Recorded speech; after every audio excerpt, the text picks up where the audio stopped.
Il y a un gros livre qui est un peu lourd que j'ai pas pris, qui s'appelle Zomia, qui est très enthousiasmant, qui décrit toute une zone de la Terre qui va du Vietnam jusqu'au Népal, je crois, tu vois, à l'ouest de l'Inde, et dans les terres où tu as des centaines de millions de personnes qui fuient toute forme étatique, qui vont se planquer dans les montagnes parce qu'ils veulent appartenir à aucun État et qui apprennent à cultiver le sol, à cultiver des plantes pour se nourrir, mais des plantes qui peuvent se déraciner. Quand les armées de l'État arrivent, ils se barrent avec leurs plantes pour aller les replanter ailleurs, pour se planquer. Non, mais c'est incroyable. Qui ont développé des pans entiers de civilisation, d'organisation sociale. Ils se marient de façon à être insaisissables. Et c'est sciemment, et pourtant ils parlent une multitude de langues. Ils sont très différents, mais en commun, ils ont une détestation de la condamnation aux travaux forcés, aux impôts, à toute l'oppression étatique. C'est magnifique ce truc. Mais c'est en train de disparaître.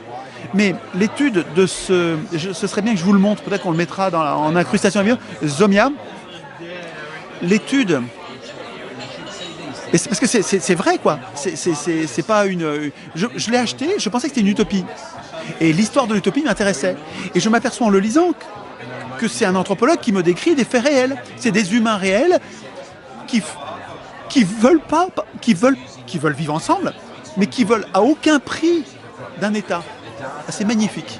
C'est magnifique. Magnifique. Je suis en train de le commencer, il faudra en reparler.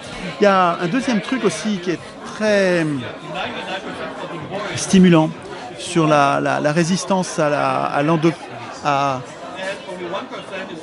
l'asservissement étatique.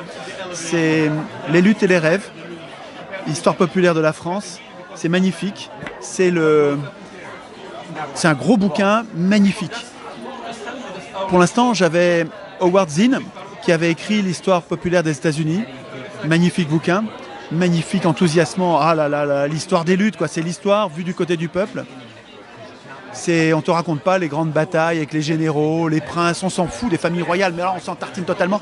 Par contre, on étudie les grèves, les mots d'ordre, les discours des militants il y a 100 ans, il y a 150 ans. Purée, mais ça vaut aujourd'hui, quoi. Et là, cette dame-là, elle fait le même travail pour la France. C'est super, c'est plein de citations. Il y a beaucoup, beaucoup, beaucoup de citations qui serait très très très utile aujourd'hui. Il y a un autre bouquin d'ailleurs de Thompson qui a écrit une histoire de la classe ouvrière anglaise. Et là aussi c'est une histoire populaire et de l'Angleterre. Et ça aussi c'est un gros bouquin plein d'histoires qui donnent la pêche, quoi. Comme tu vois comment les humains ont résisté. Mais en même temps tu as toute l'histoire de nos défaites et la façon dont on s'est fait écraser, massacrer. Et donc il faudrait qu'on en prennent de la graine en essayant de comprendre pourquoi ils se sont fait écraser.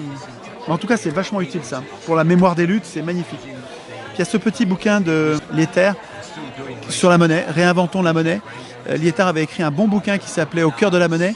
Et là, c'est plus loin, vraiment c'est prospectif, il suggère des tas de pistes pour instituer nous-mêmes nos monnaies. Alors je ne suis pas d'accord avec tout parce que sur les monnaies locales, il va trop loin. Sur les monnaies, il dit que chaque citoyen devrait créer sa monnaie. Je ne vois pas bien comment ça peut marcher. Donc. Mais bon, je suis en train de découvrir ça. C'est très intéressant. Très intéressant. Mais d'une façon générale, d'ailleurs, Yves Michel publie des livres formidables. Yves Michel publie des livres formidables. Il faudrait que je fasse un récapitulatif des 10 grands livres publiés par Yves Michel. C'est courageux. Il faudrait aider ce bonhomme, hein. Cet éditeur-là mérite qu'on lui achète. C'est des bouquins qui ne coûtent pas très cher, hein, et qui sont très très très utiles. Il vient d'écrire un bouquin qui s'appelle Camp planétaire. Je ne l'ai pas là, il est dans ma valise, mais Camp planétaire. Putain, c'est bien ce livre-là, c'est bien. Il a écrit Néolibéralisme versus État-providence. magnifique bouquin pour comprendre les arguments de l'économie classique actuelle, qui est scandaleusement stupide. Les arguments du libéralisme ne tiennent pas debout, sont affligeants de sottises. Et tu as l'État-providence, le keynésianisme en face, argument après argument. C'est bien fait dans un langage simple pour le commun des mortels. C'est un petit livre remarquable. Si vous voulez, c'est l'économie pour les nuls. Si vous comprenez rien à l'économie, vous voulez entrer là-dedans, c'est bien fait. Et c'est un petit livre chez Yves Michel, très bon bouquin.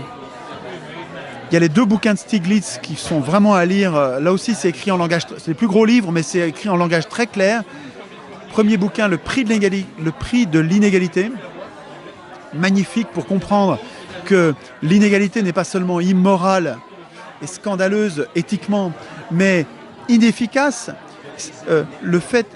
L'accroissement des inégalités donne tant de signes monétaires aux ultra-riches que ça bloque tout le système. C'est-à-dire que le système ne peut plus fonctionner. C'est-à-dire que même les ultra-riches vont crever si le système s'arrête.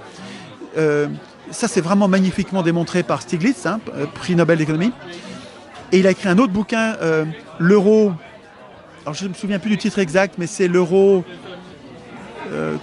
fléau. Enfin, c'est pas, il n'utilise pas le mot fléau, mais il démontre que c'est un fléau anti-Europe, c'est-à-dire que les pays de l'Union européenne vont crever de l'euro.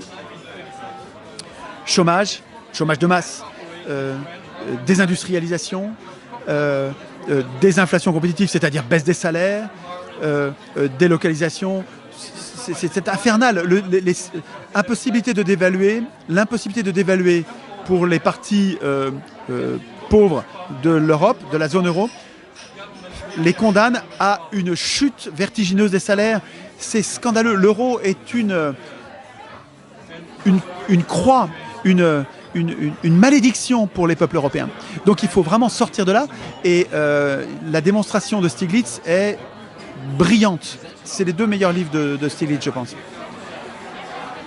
D'accord. Moi, je voulais t'en conseiller un aussi. Donc, celui-là, c'est pas le mien, donc je vais pas pouvoir te le donner, sinon ça aurait été avec plaisir. Donc, c'est Joseph Mornet. Je t'en avais parlé un peu en message privé. Psychothérapie institutionnelle. De toute façon, on l'incrustera.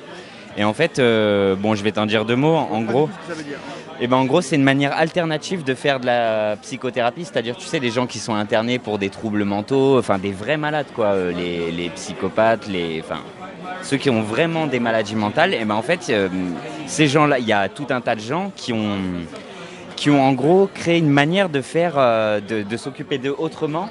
Et au lieu de les enfermer tout seuls dans des cellules et de les cachetonner, en fait, ils créent des collectifs avec eux. Oui, des médicaments, si c'est nécessaire, ils le font quand même. Mais là, en fait, à côté de ça, ils créent carrément une société avec eux où ils les font participer à la prise de décision. Sûrement, mais après, il faudrait voir en détail comment ça marche. Mais je pense que ça peut l'intéresser parce que, justement, ils font participer tout le monde. Ça les fait sortir de leur folie ? Sortir de leur folie, je ne sais pas, mais moi je pense que quelqu'un qui a déjà un problème mental, si tu l'enfermes dans une cellule et que c'est ça. Donc en fait, ces gens-là partent du principe qu'ils veulent soigner ces gens en créant du lien social, mais du lien réel. C'est-à-dire que pendant qu'ils délibèrent, il n'y a pas de distinction entre le soignant et le soigné. Les rôles tournent tout le temps. Même les charges, ce qu'il y a à faire, c'est à chacun de participer et ils font jamais les mêmes choses. Donc L'idée est très séduisante, évidemment. Donc c'est pour ça que je voulais t'en parler. Et je voulais aussi te poser